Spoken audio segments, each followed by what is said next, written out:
I'm usually against the point of ending things, but let me tell you something. There is a point that it reaches in a life that you have to end things with the person that you are with. Why? Because I talked to you another time when we were talking about peace and joy and happiness. We talked and said, if a peace, harmony, unity, joy, happiness in your relationship is a long-term memory in your mind, in your life, please, that relationship is not beneficial. If the things that are basic in the relationship, not food, not clothing, not shelter, the things that are basic in your life, in your mental health, in your emotional health, in your spiritual health, like violence is your food, abuse is your food, you need to end things. There are things, even if you take it to counseling, it cannot change. Why? Because it is their personality. There are people who you later discover that you settled with someone that you didn't figure their personality early. They are like that. It's just that they pretended. The day that we were talking about pretenders, they pretended to be a version that you would like for them to get what they want, because you are too hard to get. Now because they got you, they bring their real self, and now it becomes a toxic relationship, a relationship full of abuse and violence. That is the moment you realize that you better end things before things end you. I think we need to go to the era where we have to write contracts, sign contracts, relationship contracts, because these contracts will be able to bind everybody. It's like marriage, but relationship. Before we marry, relationship, I need to know your expectations. You need to know my expectations. You need to know my boundaries. Okay, and we need to write them like the way you write your vision board. Write them down so that every time I forget, I can read somewhere, because some men have amnesia, or short-term memory, or long-term memory, and etc., and even some women too.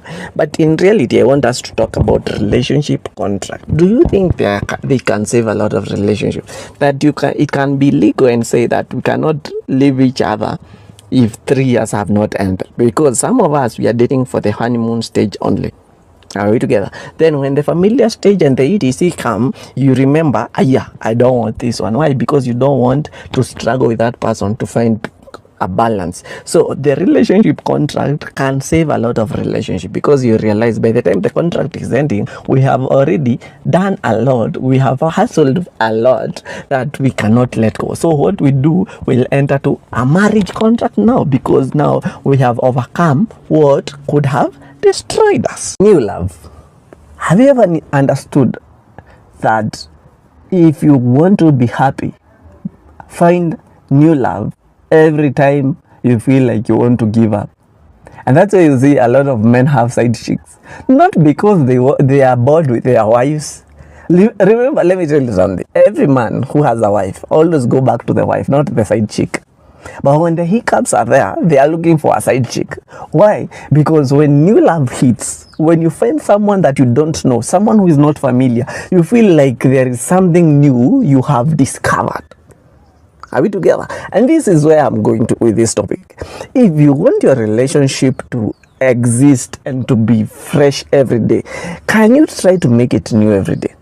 I know the Bible is the only thing that is said that it is new. The word of God is new every day. But can you try and make your relationship new every day? Look at things that amuses your man. Look at things that amuses your wife.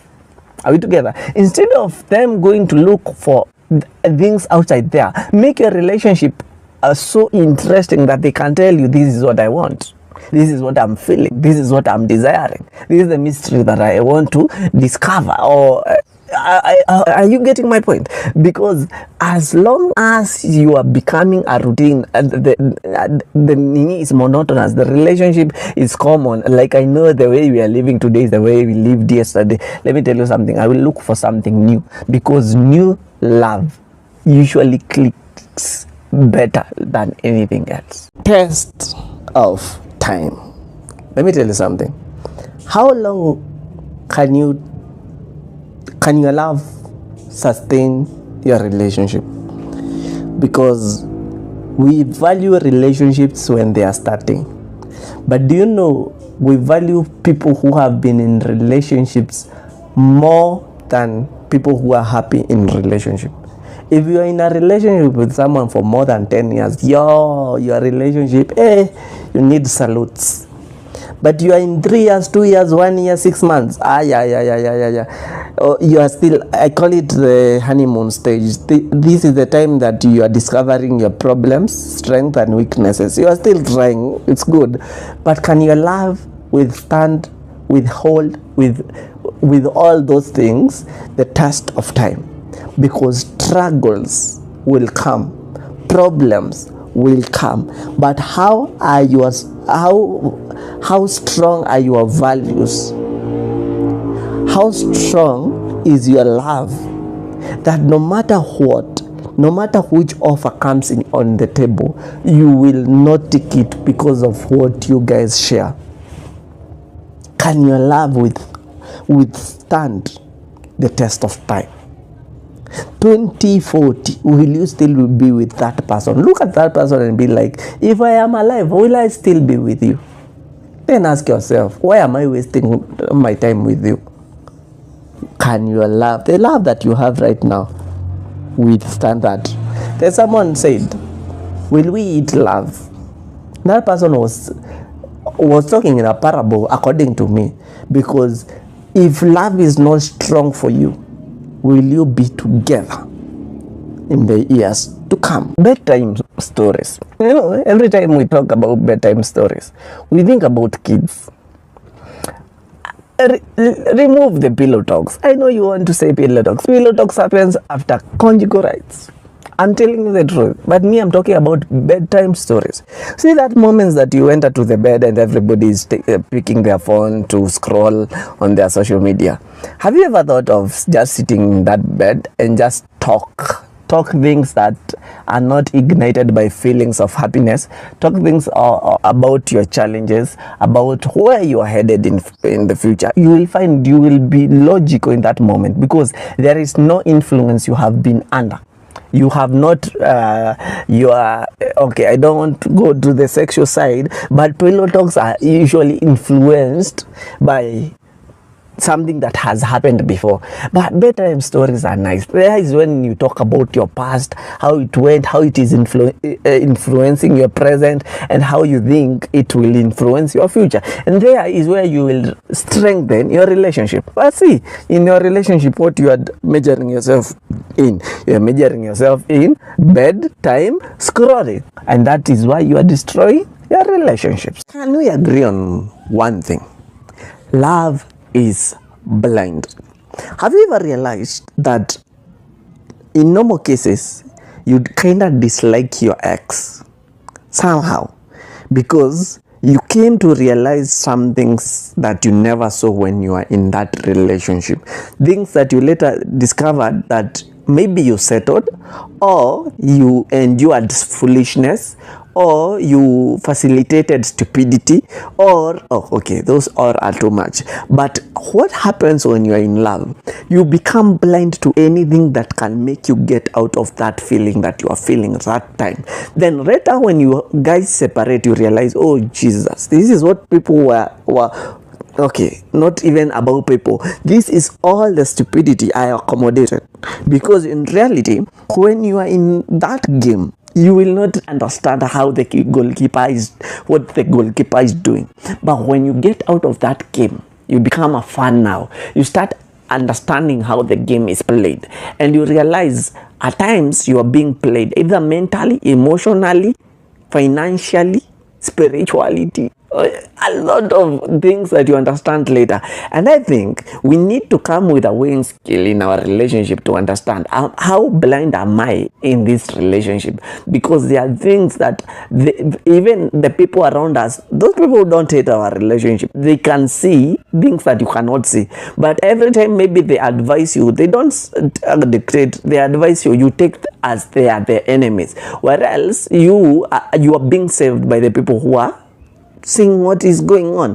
In reality, we need to come up with a third eye, for example, because sometimes we are too blind for love. I don't know if I'm alone. But have you ever realized when you're single, no one admires you? No one admires you. Few, okay, if you are lucky, few admires you. Okay, then when you're in a relationship, it's like there is like a demon that sparks everybody around, and they're like, you should admire this person with everything that you have. And you get suitors that looks like the list that you usually have in your mind, that I want my person to be like this, yet you settled to what was available or what you got that time. Or the moment you got the love of your life, it is when you are getting qualified potentials, and you wonder what happens. It is because no one likes something that doesn't have something. You have to have something to be loved. No one loves an empty hand. Everybody wants to share a problem. Maybe you are the problem, they want to share you. Because when there are many, when they don't want to see you, you can go to the next one. Okay, that is my thinking. But I want you to be keen and identify when you're in a relationship. It is easy for you to let go of what you have, thinking that there is a better one outside then. Then when you leave the one that you have, you realize, damn. So you didn't want me, you wanted me because of how I treated my person. Because everybody wants to have what that, even the car that you want, it is because you saw it with someone else. So my point is this: when you have someone and you get admirers, please don't leave your person for the admirers. Because when you leave your person, those admirers do vanish. I don't endorse testing or pranking person. But do you know it's good to test someone for you to know their patience, their confidence, or their ability. I admire the days women knew how to play hard, the real way, not this one nowadays they play, because you were able to know the man, how patient the man is, how confident the man is. The man would come to ask you for a date from your father's house, and their ability. How did they come for you? Which method did they use? Their thinking, like the men used to get tested. Nowadays, it is a text conversation. You can never know the real person when you are talking with them through the phone. And that's why I say test them face to face. You will know when they are creating stories by their facials. There are people who don't have poker face. And when it comes to love, poker face even is not visible. And it is a high time we go back to the days of testing our partner. Because then it is when you will know if this is a long-term relationship or he just wants it as a casual relationship. My world. Let me ask you a question. Has your partner invited you to their world? By their world, I want to understand, how much do you know about their world? Do you know their friends? Do you know the family members? Do you know the colleagues? Do you know the people they fellowship with, if they have fellowships? Or you just know two friends and you're okay? And you think you know their world? Those two friends are the two friends that have a version they have been given to sell to you. If you don't want to know if that person really loves you, they have invited you to their world. Sometimes they invite you to their workplace. Even the watchman know, the guard know, their maid know you. Okay? Their parents know, some cousins know.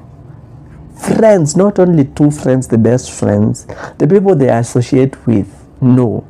If they go to fellowship somewhere at a church or mosque, the mosque knows that you are friends. As much as they don't know you're in a relationship or something, they know. In short, that person can dictate how your Monday is, Tuesday, Wednesday, because they know what you are up to. But now the problem is, we are usually opened for the cover page and we think we have read the whole book. You will be shocked. because you might find the friends you are introduced to, they are not the main friends. Those are the friends that know you. There are other friends that know another person. But when it reaches to family are never what should we call it? They are never poisoned with million people. That is their world, because there is where you will take them out to become yours.